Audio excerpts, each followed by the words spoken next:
Good evening, gentle listener, and welcome to Distractible, a Wood Elf production, with your hosts, Winning Wade, Masterful Mark, and Based Bob. This week, the Trinal Tribe dissertate about matters that in yore would lead to a gauntlet slapping across the face, or in more common parlance, a duel.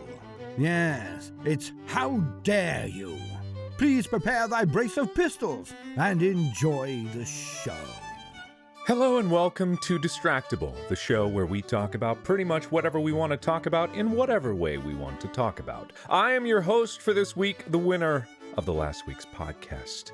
My name is Mark, also known as Markiplier, and I'm joined by my good friends, my trusted colleagues, my conspirators, Bob and Wade. Hello. Hello. Heyo. Bob and Wade will be presenting stories or personal stories or things they find on the internet that interest me pertaining to the subject of the week.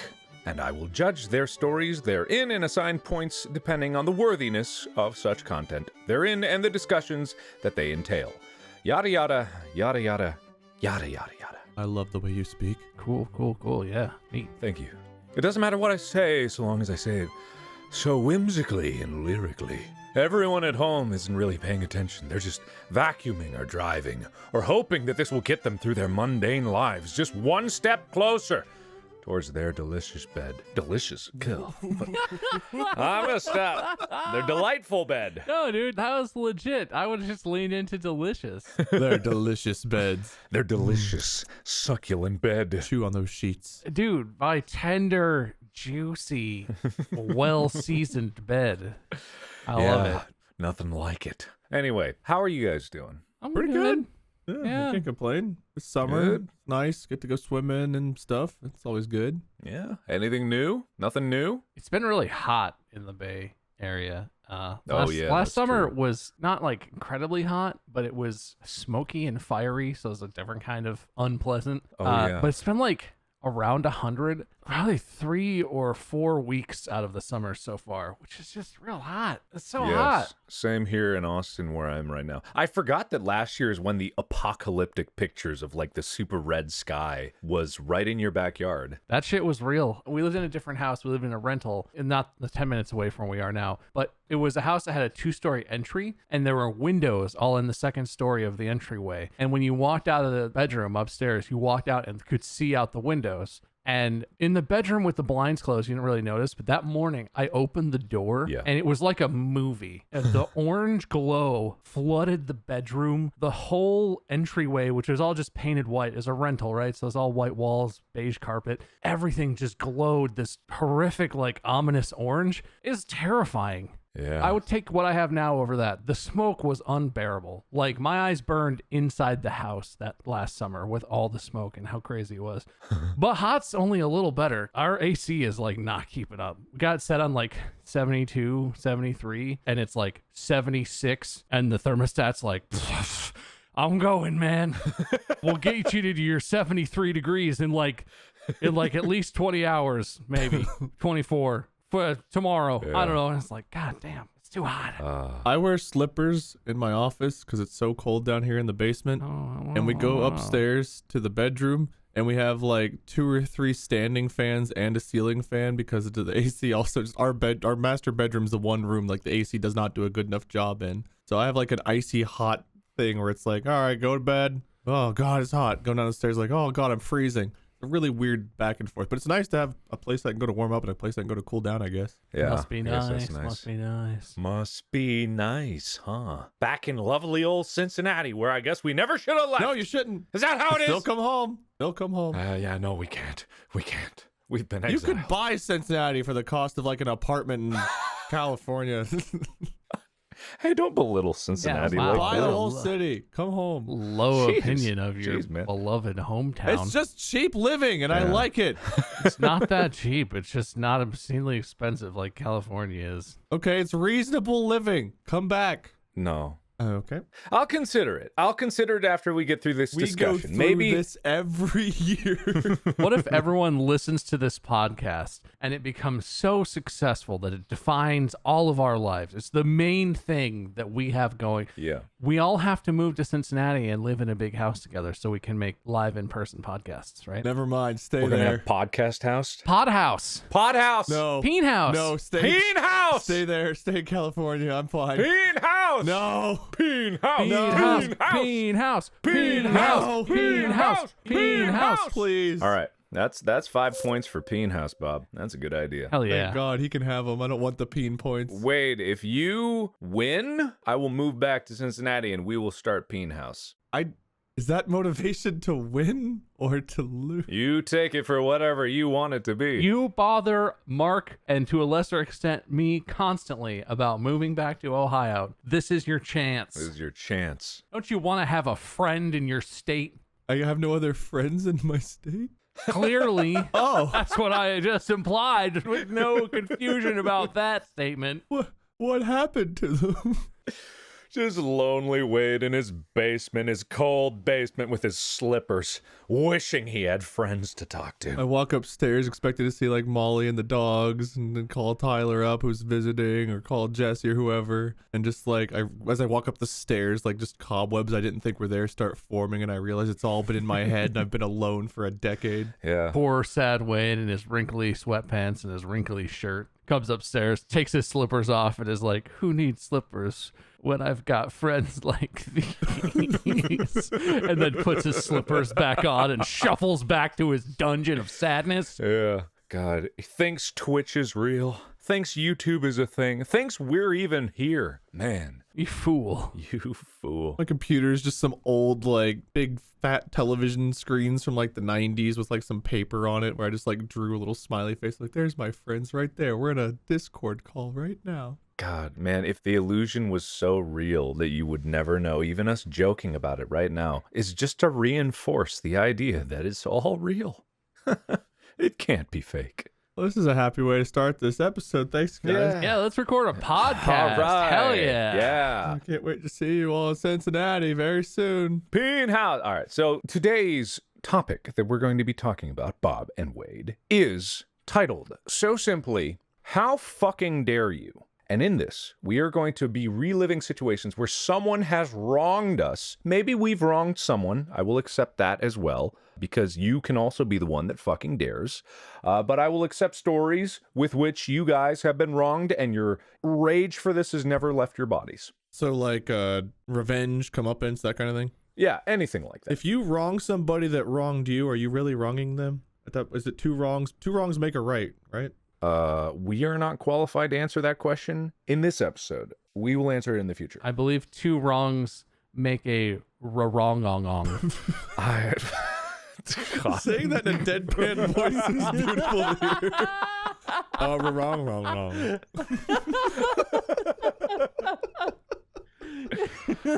I'm not going to deduct points, but I'm not giving points for that either. That's completely fair. I understand, sir. Thank you. No problem. I have to say, I'm just personally, my own taste, I'm not much to go in on revenge, I guess. Mm-hmm. I'm likable, right? I'm a nice guy. I don't really have a lot of situations that require revenge. Mm-hmm. I would rather tell a personal story, but I don't think I have. Nary a one. I don't think I do. I can tell a very petty version of revenge to give you guys time to think about your own stories. Please.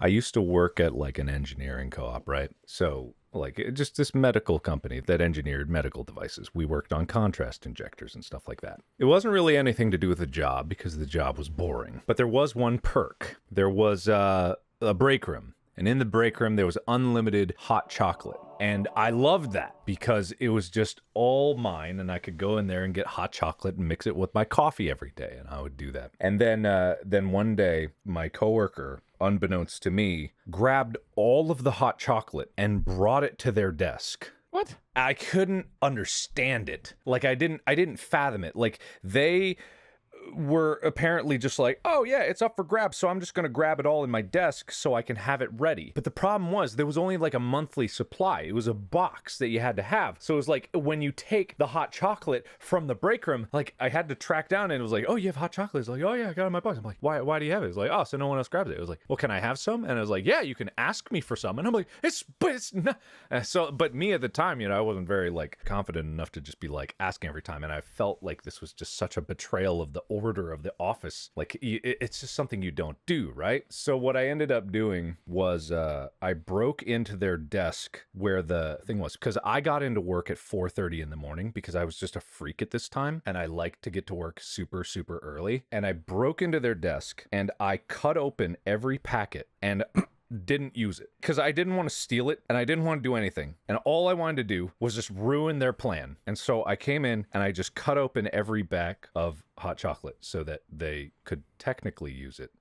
And see, it's not very good revenge, but No, I like that. That's really funny though. see, it's like it was more Because just to be, they know someone did that. yeah, it was more just to be very confusing because I didn't want to steal it because then it would be obvious it was in my desk. So I was like, how can I sabotage it? I was like, oh, I don't want to put anything in it or else they're going to get sick. So I was just like, I'm just going to open every packet. And that was my only thought process at the time. And they were very confused. And they still used the hot chocolate. That's what threw me because it didn't stop them from actually using it. I was like, oh, man. Oh, well, that's too bad. Yeah. So my revenge isn't very good. On whom have you sought revenge, Wade? I've been brainstorming on this, and I don't think I've ever actually been on either end of revenge that I know of. I mean, I've been petty before, I'm sure, but like that's always just like in the heat of the moment stuff. It's never been like a drawn out plot or a plan. Like I know there was a kid in school who always asked to go to the bathroom, and I remember, God, I want to say it was like 10th grade. The teacher said like no. And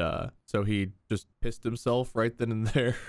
God damn. And then every time he needed to go from then on out, because like the teacher had to clean it up ultimately, I think. So What? Hell no. maybe they called a janitor and I can't remember. But like every time they asked to go from then on, they got to go. Like that was like a real minor case of it. But like I've never personally been involved in a revenge thing because it's just like, I don't know. I've always just used words to patch things up whenever things are bad. Or if it's a person where I think it's not reconcilable, I just like cut them out of my life or move on. I really scratching my brain here for any personal experiences with revenge, and I just can't think of any. You never sought out revenge on anyone? No, I don't know if I've ever been wronged to a degree where I felt like I even wanted to. Like I've got some people I've encountered in life where, I'm like, yeah, don't want anything to do with you. But the thought of getting revenge just feels like it would lead to a circle of, okay, I did something to them, now they're gonna do something to me, or now I've got, like, at the very least, I had to interact with them again. And it's like, I had no desire to even do that. So you're not the revenge type? No, I'm either patch it up or avoid. Bob, do you have any revenge things? I'm kind of in the same boat. I'm still trying to think of a situation where I would have even wanted revenge. I do have one. I can't clearly say that I executed a plan of revenge, but so in high school, my dream when I was a kid was to be a football player and play college football. I got my sophomore year, I got injured, and I basically either had to have surgery on my shoulder or just sort of let football go and do like rehab and move on. And I didn't really like anyone on the football team. They were all pretty much assholes to me. And like the coaching staff was fine, but they weren't, I don't know. Football was not, I never felt like I belonged there. So I just sort of moved on to band. And I was actually like a decently talented musician, like especially by high school standards. I would never have made it as a professional musician. I learned that later on. But in high school, I was one of those kids who was just kind of pretty good and not a moron. So like I was kind of responsible, and I played tuba, and like I did a pretty good job. I did marching band. I enjoyed it. I learned my spots. I learned the show. I wasn't aimlessly wandering around. I knew all my music. It's kind of this thing in marching band. Some kids do it just for fun and they screw around and they don't really learn the music, or they don't really play while they're marching. It's the whole thing. Kids are kids. It's not a big deal, but I was one of the good ones. I really tried. I really enjoyed marching band, and I played sousaphone, tuba, which is an important part of marching band. You need low brass, or your marching band doesn't sound full. It sounds like trumpets, and it kind of annoying. So like I did good. I tried hard. And my senior year, even though I only did marching band for 2 years, my senior year, I was the strongest musician in the tuba section. And there was one other senior, but he was kind of, he liked to screw around and he was that fun guy. But I was like the responsible one. So I was put in charge of the tuba section. I was head of the section. And the other guy, I think he was a little put off by that because like he had done it all 4 years, but also that meant he didn't have to be in charge of anything. And like we were cool. We were still friends and I tried really hard. And I did like I don't know if I'd say great. That's maybe a little self-aggrandizing, but I did a solid job. The tuba section is notoriously a bunch of people who just like to fuck around and like not really focus, not really try. They're just there to have fun. I tried hard to keep them focused. I feel like we had a decently put together section. Compared to the rest of the band, I think I did an adequate job at least. One day in a after-school practice with the marching band, things were going kind of rough. There was something we were working on, we were rehearsing that was not going very well. The head band director of this band that was like a couple hundred kids, and we had like 5 directors and assistant directors and stuff. Big thing going on here. He stops everybody, a couple hundred people, gets everyone to shut up. He's real mad, and he gets on the loudspeaker just to be like, "Hey, Bob, the tuba section keeps messing up, and you have got to be the worst section in the band. Oof. That's on you. Get your section together. What are you doing? Do I need to replace you as head of the section? What are you doing?" He makes this whole fucking statement. Oof. In front of the whole band. And like all my friends were marching band, right? So I'm friends with other people in other sections. Everyone kind of knows like I have a rowdy section. Tuba players are notorious for fucking around and having a good time. Not really trying that hard. And a doctor, well, he's not a doctor actually. That was our previous director who retired. Dr. Keller's replacement, Mr. Douchebag, gets on the thing and does this. This was in 2006 this happened. This has stuck with me since then, vividly in my mind. And I just remember the boiling rage that I felt and the betrayal that I felt of like, as a head of a section, the directors talk to us to give us, sort of direction and comments for what we should do. And they help us to do our job because we're just high school kids too. I wasn't that special. I was just a high school kid in charge of other high school kids. So I talked to them and I worked with them. They knew I was doing stuff and I worked hard. And he just did that. And it made me just want to what can you do as a kid, right? Like, how do you get revenge on a teacher? I'm not going to put tacks in his chair or something stupid. I guess my form of revenge was from that point on, I was even more of a no fun hard ass to my section. And I tried even harder and I got into music school and I got into a good music school. So take that, band director. But I don't know. That made me want revenge. That's maybe the one shining, I'm kind of worked up right now just talking about it. That's maybe the one shining thing in my mind of I will never forget that. Yeah. That he had the fucking nerve to do that, because I'm not going to throw any of my friends under the bus, but we were not the worst section. I made sure everyone was playing their instrument. I made sure everyone knew their shit, at least to a certain extent. If people made mistakes, I would go and I would correct. I fucking tried my ass off. And we weren't the best section, but there's absolutely no way that we were the worst section in the band. Right. I will never forget that. How dare you would have been such a good response. Yeah, how fucking dare you? What if you weren't wrong? You just interpreted it that way? Because Bob's bit there just reminded me of 9th grade world studies. I had a teacher who was also a football coach who kind of had that tough guy mantra about him, but he was nice enough. But the very first day of class, I was wrongly talking to a friend of mine I was in class with. The teacher comes over and he slams both of his hands as hard as he can on my desk and goes, "All right, starting off this way. What's your name?" I was like, "Wade." He's like, "All right, Wade, we're moving over here." And he moves me to the other side of the room. This was our first interaction, basically. He just moves me immediately to the other side of the room. And I kind of did say I was going to get revenge on him, so I kind of trolled him. This is the only time. I was a model student every other moment of my life, but this teacher moved me and embarrassed me on the first day of school, and I was like, I'm going to make his class a living hell. So I made up an entire code of symbols and numbers for an alphabet, and I wrote stupid notes, and I would just post them on his wall. I encouraged other people to troll him. At one point, this was not me, but at one point someone signed him up for an online dating service. Someone got his picture and made him into Santa and a whole bunch of elves, and they posted pictures of him along our 9th grade hallway and his classroom. But I remember specifically there was a day where he was trying to teach and I was sassing him, or I said something sarcastic about whatever, and he's like, Wade, you think you can do better? How about you come in and teach the class tomorrow? And I was like, yeah, okay, I'll do that. And the next day I literally came in with a lesson plan and I taught the class the lesson. Nice. Just to show him like he was not gonna like make me look like an idiot again. I was like, no, I'm actually gonna do it. I'm gonna do it better than you do it. So I actually came in and I taught a lesson plan about something I didn't even know. That's nice. That's good, man.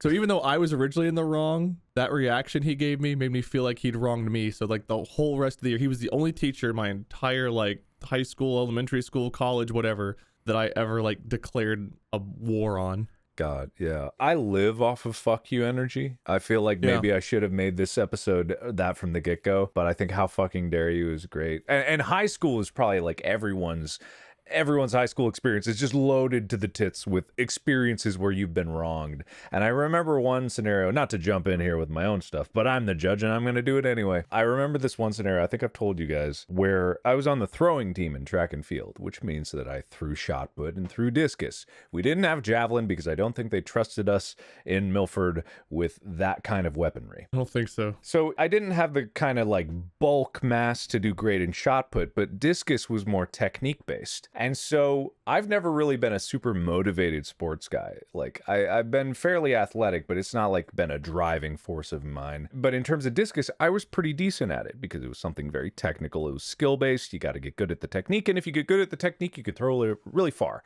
And I remember I was throwing like 124 feet. I remember that specifically. And I remember that because I was throwing farther than pretty much everyone else on the team. And so in the grand rankings of sports, there's like regionals, there's like, in terms of the state competition, it goes like regionals, something else, state, and then national competition. I had no misunderstanding that I was going to make it to state or anything like that. There were many people that were much stronger, throwing 180 feet, all this jazz. But I was throwing 124. And to me, I was very proud. And it was my junior year. And I remember my coach came up to me and said that I was not going to regionals, even though I was throwing the farthest. And his reasoning was that there was someone who was in a younger year than mine, like I forget if they were freshman or sophomore, that was throwing almost as far as me, but doing it with less spins. Like in discus, you can do a full spin, which is, I believe, is like 2 rotations, and you see them throw a discus, and you just go, and they throw it. Well, this guy, he was just doing a half spin, which meant he just spun half of that and threw. I was doing a full spin, and I was throwing farther than him. And I looked at the coach, and I was like, in what world does that make sense? I'm literally throwing farther than him. I can do the full spin. And his justification was, well, he needs the inspiration because clearly he's going to pass you next year. And I was so mad. Oh my God. Oh my God. I got madder than I've ever gotten in my life. I was so furiously angry. And I've never been an overachiever, but I stared daggers at him. I didn't say anything. I walked away. And then every day after school, like after practice, I would go to the discus ring and I would throw. And I got my throw up to like 130 something feet. I don't remember specifically, but I increased my throw, and I was like, I don't know if he did it on purpose to make me mad. I talked about this story like on a channel that will not be mentioned, but I talked about it, but it's just like, that just is the moment that made me realize how much I need that, like, fuck you, I'm gonna do it anyway kind of energy. Like, I need that. Like, and it's no better source of motivation. It's probably not healthy. Definitely not healthy. But man, when I feel wronged, I just can't help but try to prove them wrong. I love that. I love moments too where you don't go out of your way to do anything, but you get to see someone get like their comeuppance or karma, and you're just like sitting on the sidelines sipping your drink. I don't want to go into too many specific examples of it, but there was definitely one within the last year or two where I was just sitting back and happened to see someone that I thought had wronged me pretty good. And it seemed like life had finally caught up to them a little bit, and I had done nothing to, get revenge or go after them or anything. I remember kicking back and putting my feet up, and I went and I think I ordered myself like some kind of treat or dessert, and I was just like, today's a good day. Because comeuppance, when someone is just a dick to you for no reason, or it feels like no reason, or unnecessarily rude, it's just nice when they're served a slice of humble pie. And I don't know what it is about us, like people, where it's like we thrive off of that, but there's something built into us where it's like, guess you had that coming. And like karma, when it works out well, is such a beautiful thing. Yeah, I feel like you can be the best person in the world and like have all the best intentions, but when you see someone that you think deserves it, getting what they deserve, ooh, mwah, mwah, there's a spicy feeling. Mwah, it's very tasty. I don't know. Is that feeling tainted at all for you guys? Because I'm not going to claim that I don't feel that, and like that especially comes up for me in public situations when there's someone who's done something publicly that's just like really shitty or did something terrible and got no consequences for it, and then things catch up or something else happens. Like I always have that moment of like, oh, wow, damn, like exactly what you're describing, but it's followed for me really quickly by like a sad twinge of like, oh well, I don't want to celebrate someone's misery, even if it's someone who's demonstrably like kind of a shitty person or unquestionably a terrible person.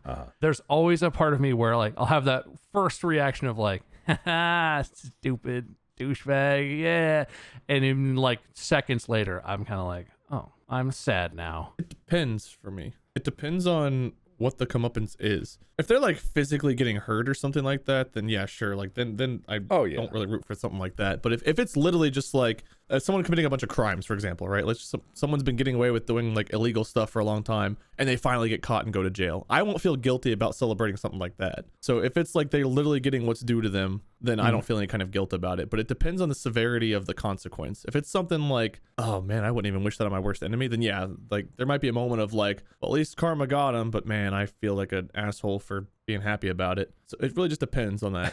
It's got to be like Scooby-Doo levels of punishment, you know? The crimes are never so severe, more than just like, I wanted it all to myself, this land or something like that, and then they get arrested and you never see them again. Like, if it's someone getting the absolute shit beat out of them, like, the crime had to have been proportional. Depends on something like that. So another example of something like this, there was not a huge comeuppance from this, but it was me standing up for myself, what I thought, to an extent. In college, my senior year, I took this class, like philosophy of sports. I love sports. Philosophy was my major. I was taking like 2 senior capstones and a bunch of other difficult classes. And I was like, you know what? I'm going to take like one class that's going to be kind of easy and interesting and just something I'm going to enjoy. And the professor for this class was like brand new. I don't know how many times he had taught, but a lot of people took this class, philosophy of sports, thinking it was going to be kind of a breeze, easy snoozer class. And our professor knew that and was just inherently pissed off that people would take his class as the easy class. So we had a textbook and we would go to class. He would talk about stuff in the textbook, and he liked to do these timed quizzes that we could either take at home sometimes, or sometimes we take them in class. I think they're mostly, we take them at home.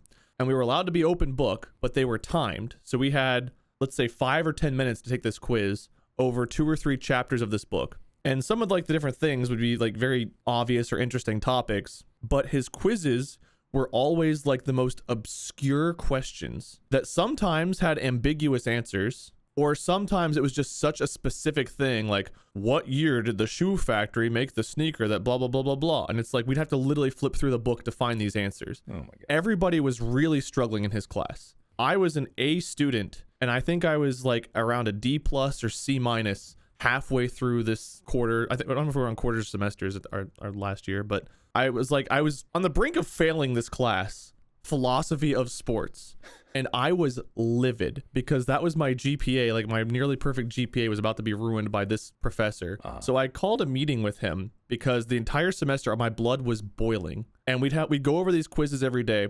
Or whenever we'd take them, we'd go over them together because everyone complained about them so much. And we'd go over each question, and half the time he'd give some points back because he realized his questions either had multiple answers or were just written poorly and didn't make sense, whatever, because he had redone his entire class to make it more miserable for everybody. But I called a meeting with him, a one-on-one meeting, and I remember telling him, like, point blank, I was like, this is not how teachers teach. I don't know what you're doing, but it's not teaching. This is miserable. I'm not learning a thing in your class other than I hate you. And I was like, I literally, like, word for word, I told him this. I was like, all I can think about every day I go into your class is how you're going to ruin my GPA because you're miserable that your subject is easy and boring, so you're making it difficult intentionally. I was like, I'm about to go over your head and report you for whatever the fuck kind of petty shit you're pulling, because you are going to literally ruin my GPA because you want us to struggle in your class rather than take philosophy of sports super seriously. And I had like an hour-long meeting where I basically just was very blunt, which was not my style back then at all,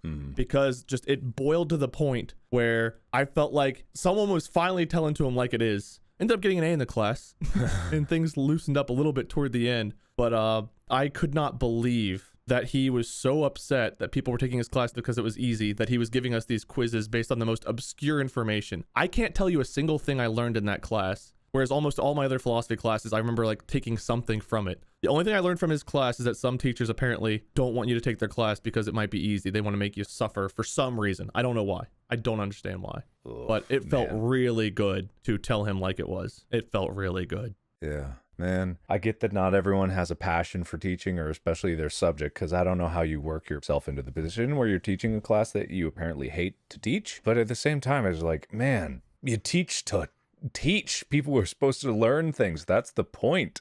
That is the only point. And so long as they're learning enough stuff to pass, and maybe a class is easy, because I don't know, maybe it's easy. I mean, the philosophy of sports sounds easy. Yeah. You win. It should. Philosophy is interesting, right? Because it's just like examining things closer. So you take a subject, like I was a morals and ethics focus. You take a subject you're interested in and you look at it from a philosophical perspective of like, for morals and ethics, for example, like one of our subjects, I took a class that was almost exclusively about the topic of abortion, which is a really hot topic, right? But we examined it in so many different ways from so many different perspectives that we like really sort of understood it, and it was fascinating. Philosophy of sports could have been that kind of interesting examination of things, but instead it was like, what year was the shoes made that they used in the basketball game?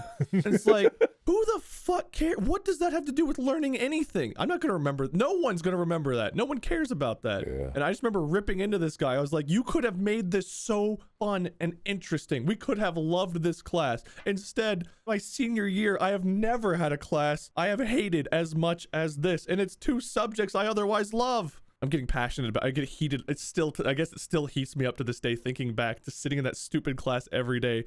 Just like, if looks could kill, man, the way I would stare down, like, I can't believe you have the fucking gall to even show your face after the quiz you gave us. Damn. Damn. It was that awful. I could not believe it. Philosophy of sport, my senior year, was going to be my downfall. I could not believe it. Wow. But it all worked out in the end, and you got to rip into someone for an hour. So I think that's first person I ever like did that to. Like, other than like, you know, you have fights with friends and family and stuff, but like on a professional level, I never, especially like a teacher, like someone, you know, has an authority over you, like never. I don't think I've ever done that to a boss or anything either. Yeah. I mean, it was literally only him. And like, I was legit about to go over his head, but my like part of me was like, I should talk to him first before I pull that. I should talk to him first. And I did. And I'm glad I did. But I was so tempted just to go over his head and be like, get rid of this. Please fire him. Take his just something. I don't care. Whatever you have to do. Yeah. He's awful. If you're listening, hope you're better now because you sucked. Retroactively give you an F. I remember you, Mr. Barnes. Oh, you think you've escaped me. I'm going to check my resume and no! He's kept your file open this whole time. Yeah. That student had the gall to talk to me like that. My revenge is still in the works. What if we had people plotting revenge against us right now? Oh, I'm sure. There's got to be some people that are plotting our demises. Have any of you ever wronged somebody to like you can remember and you think like maybe they're waiting for us to get our comeuppance? I've never wronged anybody. Bob? What about perceived slights or wrongs, huh? Oh, no, I'm an angel. Mm-hmm. Yeah, no one would perceive anything I've ever done as a slight. Yeah. I'm always nice. I've wronged every female on the planet probably because I got married and they're all very jealous of Molly. I imagine they're all just so upset that I'm off the market. I'm laughing heartily on the inside. Very good. That wasn't very good. Sir. I wasn't supposed to. Yeah, well, it wasn't a joke. Yeah, no. Serious, that I'm not laughing appropriately on the outside. Very good, sir. All right, well, I'll just pop that self-esteem bubble. All right, Bob, what about you for more opportunities that you have been wronged or you've wronged others? I mean, this is kind of low-hanging fruit, but I worked in a lot of food service jobs, and let me tell you, fuck anyone who's ever bought a sandwich from me at the Jimmy John's that I worked at. Wow. Blanket sweep shotgun blast? Just gonna go like that? Well, I mean, it's hard to distinguish because there's just so many. Yeah. But I have a couple general types of people that give me big old fuck you energy. Mm-hmm. this is not my joke. I can't even tell you. Lots of comedians have made this, so I'm stealing this. But like, who goes into a public bathroom anywhere, but at a restaurant, especially where you're presumably about to consume food, and does whatever people do to get shit and pee everywhere?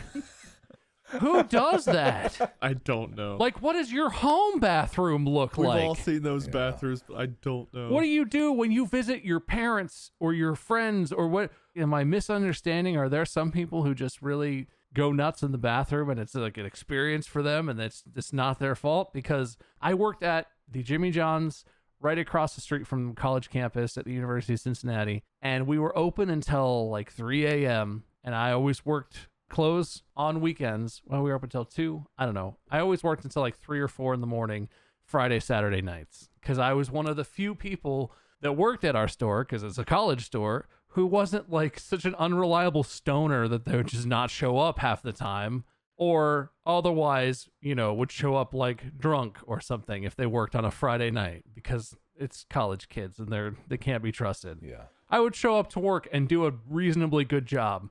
I wasn't always the happiest because it was kind of a shitty place to work, but I did my goddamn job. But like, so how does that happen? Do you think Like, ignoring the motivations, assuming someone's just absolutely drunk out of their mind, how do you do that without getting it all over yourself? Which is the more terrifying part to me. It's a skill. It's an adult skill to learn how to use a bathroom and, keep everything clean. Make sure you wash your hands. Make sure that everything, when you're done in the bathroom, is nice and tidy. Kids aren't good at that. Well, what if that's the thing? What if they've never been taught? What if every time that person walks into the bathroom, they're just sweating bullets because they're going like, all right, trying attempt number 328, and they just shotgun blast poop all over the walls, and they're like, okay, that didn't work. Don't eat at Jimmy John's, you dumb piece of shit. That's my answer to that. No, like I get that some people are just so drunk or whatever, the high or something, they're just like, this is gonna be so funny. Fucking get them or whatever. But I never saw a person walk out of the bathroom smeared in their own shit. So they clearly know how to keep themselves clean. I don't know, man. That was just like, that still baffles me. How does that happen? Why would that happen? I can't imagine. So that's one type. The other type, and this can be broadly applied to society, but this gives me big fuck you energy every day of my life I go in public, but especially at the restaurant. Who fucking raised you that you can't be bothered to crumple up the piece of paper that your sandwich came in and lift that heavy empty paper cup that your drink came in and drop them in the trash can that's next to the door you walk out of when you leave? What the hell kind of animals are we raising in this country? People are so shitty about trash, about putting their cart back at the grocery store. What the fuck is wrong with you people? How there was so much trash. Like, it's like no one put their trash away at the store that I worked at. Every hour, it's like, okay, someone do trash. There's no available tables because the tables are hidden under the mountain of trash. Every time that happened, inside, a customer come up and I'm like, okay, yeah, number 5, and add extra mayo, okay, and add peppers, cool. But inside, I'm like, this paper's gonna end up on the floor, isn't it? I'm about to clean this up in an hour and a half, aren't I? I fucking know who you are. Like, it's boiling inside. What's wrong with people? There's been some people, I forget who said it first, probably many people, but have said that the ultimate test of whether or not you're worthy to be in a civilized society is whether you put your cart back after you shop. It's like the ultimate convenience. It's at most, it's 1 lane down, and it's return this cart, and then everything at the grocery store can flow smoothly. The people that go get the cart and bring it back, you don't have to bring it back to the store. You just got to put it in the cart return so no one's car gets hit. And if you can't do that, then you don't deserve to live in society. I don't know, man. I'm not going to say that I've never dropped a piece of litter in my life, because I'm sure I have accidentally, like, I open my car door and something falls out or blows out, or like I throw something at the trash and a little piece of paper blows away or something. Like, I've done it. But I have never once, even as a dumb idiot child, have I ever created a mess like that, like at a restaurant or somewhere in public, made a bunch of trash, and then thought to myself, oh, I'll just leave this right here. I gotta go.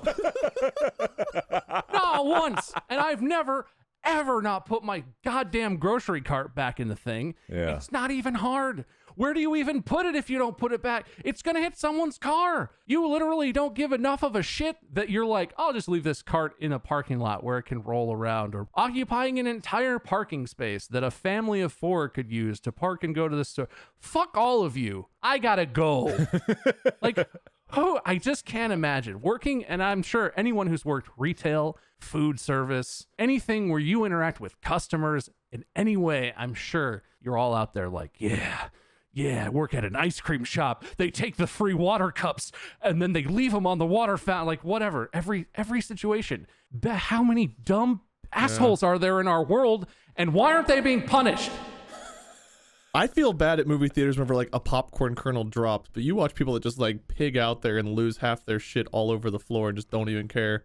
Step on it, crunch it, and then like leave it laying on its side on the floor. Yeah. I'm mad that I have to walk over that shit on the way out of a movie theater. Yeah. It's gross. Humanity doesn't deserve to exist. I've changed my perspective just from reminding myself about these facts about our society. We don't deserve it. This is what retail does to us. We need to be taken down some pegs, because if this is how we treat each other and how we treat the environment in which we live, we don't deserve it. It's too nice for us. Dogs should become our overlords, and we should have to be leashed and collared with our rabies tags attached to our necks at all times, because we are fucking terrible. Yeah. All right. I remember we had a guy come in. I used to work at an ice cream place in Cincinnati called United Dairy Farmers. And I remember one day we had a guy come in. He grabbed a straw from like where our ice cream sits, and he went into the bathroom. And he was in the bathroom for what felt like 20 or 30 minutes. Oh, no. And we're all like, what in the hell is he doing? Like, what? That's not good. Dude walks out, doesn't buy anything, just leaves. I think we were busy at the time, so we didn't even actually realize that, like, he didn't buy anything till later. But go to check the bathroom, because we have to clean them every day. And there's blood on the toilet seat. There's blood on the mirror. There's blood on the sink. There's blood on the floor. And I didn't know if I was supposed to call, because blood's like a biohazard. So I'm looking at all this blood, and I'm like, do I mop it? Like, what do I do with this? Like, sure, I've had the occasional person shit on the seat, shit on the floor, piss everywhere, whatever. Like, I've dealt with that. I've dealt with the dirty sink. Yeah. I had never in my life walked in and felt like I was watching the fucking movie Carrie, where there's just blood splattered all over the goddamn room. And this guy walked out perfectly fine. I don't know what he bled from. That's not good. Yeah, I was wondering if he actually walked out and, you didn't notice him and he just exploded in the middle of the bathroom. Maybe some other guy walked out. No, he just bled everywhere. And I didn't know what to do, so I just cleaned it up. I put on some gloves, and I just scrubbed the fuck out of that bathroom like 2 or 3 times, feeling disgusted that I had no idea why there was blood on so many different levels of so many different surfaces that it didn't even make sense where he could possibly be bleeding from, unless it was like his nose or something. But even then... You know the infomercials where it's like the guy's carrying a bunch of Tupperware or like all the car washing stuff, and he goes, whoa, whoa! Like, this guy got a paper cut on his palm, and he just, whoa, whoa, whoa, and slams into the mirror and slams onto the floor and slams into the ceiling. Like, I can't stop. It was on the back of the toilet seat, the sink. It wasn't on the knobs or anything. It was like on the side of it was so weird. It looks like he intentionally was just like, I'm bleeding. Better put it everywhere. I mean, I have no idea. Only saw that guy the one time. I don't know if he just went home and died or what the fuck happened to him, but like, he bled all over our bathroom. And all he did was grab a straw and go to the bathroom. That's some next level stuff. He must have taught all the poop people from Jimmy John's, because...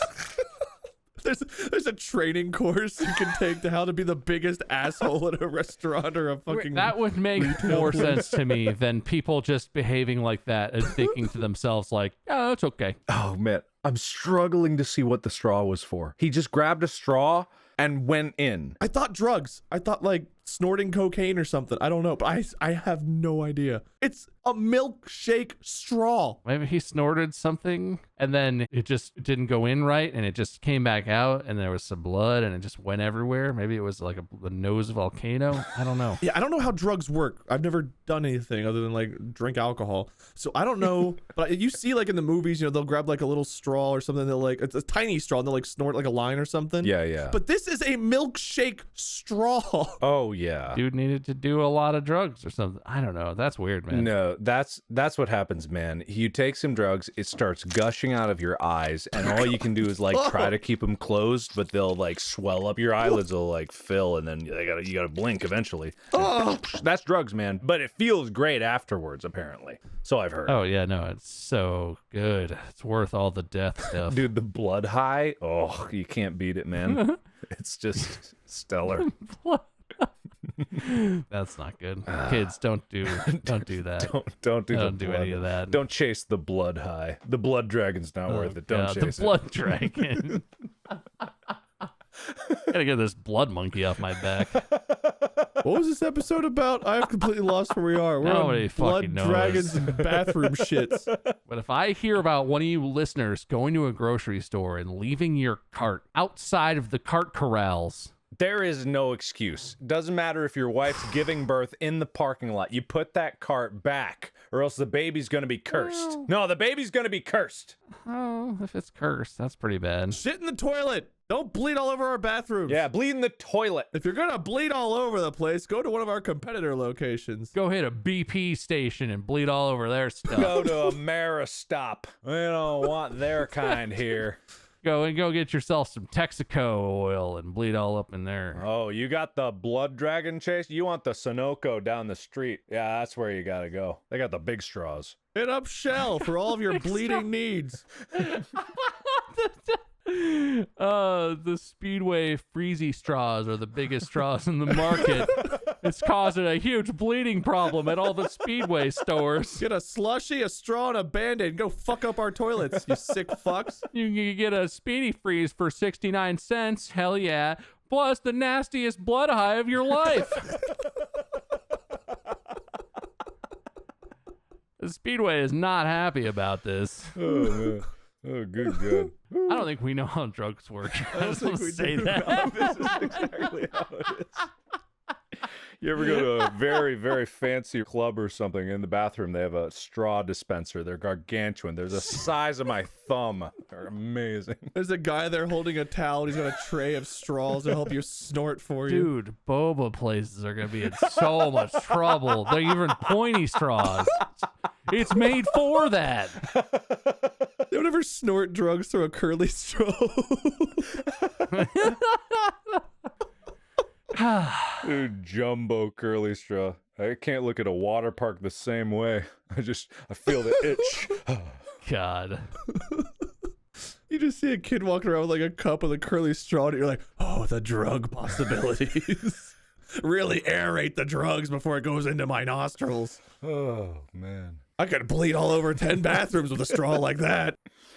Well, to reel us back in to the realm of reality, I think we have shown the true depth of mankind and all of our limitations and all of the expectations that have been heaped upon us. Whatever that means. It's called depravity. It's depravity is what I was describing. Depravity, yes. The depravity of mankind knows no limits. In the future, we'll have technological advances that allow us to become even more depraved at even higher speeds than ever imagined. Hell yeah. Okay, I imagine a TED Talk just like trying to enhance depravity. The fucking internet of depravity. Anyway, thank you, gentlemen, for reliving these traumatic experiences for me, for my entertainment. I'm so angry. I'm real mad now. Fuck that teacher. Fuck bleeding guy. Have I ever told you about the RAM guy from Micro Center? No. The Ram The guy? RAM guy. I just like What's the Ram guy? No, I only this makes it sound like I saw him multiple times, but at Micro Center, like I was working the cashier, and we have to say, do you want a replacement plan or whatever it is, the Sure. exchange plan. It's the stupid plan they try to upsell you because they make money off of it. I'm required to say that as part of my job. And this guy buys RAM, and RAM comes with a lifetime warranty. I know this because this guy told me, because when I said, hey, do you want a replacement plan? And it's like he was waiting for this. It's the anime moment where he pushes up his glasses with his middle finger and he's just like, Oh, he actually you. oh, he was like, oh, Actually, you think I need a replacement plan for RAM? For RAM? And he held up the box and he turned it over to where it said lifetime warranty. He was like, this device that has a lifetime warranty. He actually laughed, like, in my face. And he looked around as if he was trying to get other people to laugh at me. Like, there was no one. No one else was in line. It was like, there was one guy at the cash register, like, across the aisle. And I was just like, and he's just like, and then he stopped laughing and I stopped talking to him, and then we finished the transaction in pure silence because I just could not stop staring at him. I was just like, I couldn't believe that. I couldn't believe that, like, I had to deal with this. Like, on top of all the, like, horrible returns that I've dealt with in that job, none of that was more infuriating than this one guy who thought it was so goddamn funny that I tried to sell him a goddamn plan that I know is a scam, but I have to do it because it's my job. Dude, that situation, you could never do this because you'd get in so much. Well, you might not get in trouble, but it would potentially get you trouble. But all you have to do is just look him dead in the eye, do what you did and say nothing, but add the plan. And just keep bringing him out, hope he doesn't look. And he gets home. Oh, and then if he complains, you can be like, yeah, well, I asked him and he was like, yeah, I want a lifetime warranty on my RAM. And I was like, I got you, buddy. His response was unclear. Play dumb games, win dumb warranties. Can you, asking for a friend, return a plan for RAM that you may or may not have purchased? No. Whatever the opposite of actually is, that's what you just did to them, Wade. Yeah. All right. Okay. Anyway, to wrap off this episode of How Fucking Dare You, I am tallying the points. Bob, you got 5 points off the bat. 2, 3, 3. You have a total of 13 points. Wade, you have 15. Oh, that's an accurate tally. I was just adding points as time went on. So that makes Wade the winner. I guess I'm moving back to Cincinnati and Peen House is going to be a thing. Yes! Peen House, Peen House, Peen House, Peen House, Peen House, Peen. All right, so everybody at home, Wade is going to be paying for me to move back to Cincinnati. And Bob, was Bob part of this? Yeah, Peen House can't happen without Bob. It's got to be all three of us, right? Wade is going to be buying a house for us to all move into, going to be paying for our flights. You can expect this within the next few months. Can't wait to see you, buddy. Congratulations on the big win. Anything you'd like to say? You guys are going to get your comeuppance for this. Just you wait. Well, all right. Our comeuppance to Cincinnati so we can live with you. Yeah, I'm buying the flights and house right now. All right, cool, man. Cool, yeah. Make sure it's first class. Yeah, make it big house, too. Nice house. Big and nice. All right. Big, nice house. Yeah. You sure you won't be picking it out? I only pick out houses that leak a lot. We need separate yards for our dogs. I don't One want house with 3 yards. Got it. Divided into quadrants. It could be one big yard. It just needs lots of fences. Yeah. From bird's eye view, it looks like a radioactive symbol, just with the 3 quadrants. Like, I don't want any. And I shit all over the walls, so you're going to want to get me my own bathroom. I'm just warning you. What's the ahead of time. straw situation in this house? Make sure like a dispenser in every room. Well, we still use plastic straws, even though they're not as good as the paper straws, because we want to make sure they're reusable for all your drug blood needs. Right. Can we get drains in the floors? Can we just put those into every room? We'll just make a murder house. Yeah, we'll get... All right. Well, thank you, everybody, for listening at home. Hope you learned something about this. Hope you got infuriated by someone that has wronged you in the past, and you are plotting your revenge to take on them as we speak. We live to bring people up so that we can bring others down. That's our motto here at Distractible. Thank you for listening, and thank you for joining us, Bob and Wade. You can find them at their various social medias or right here on Distractible, which is the most important place. And subscribe, follow, like, whatever this podcast so that we can bring delightful new stories to you every week, Monday. Thank you for listening. Podcast out.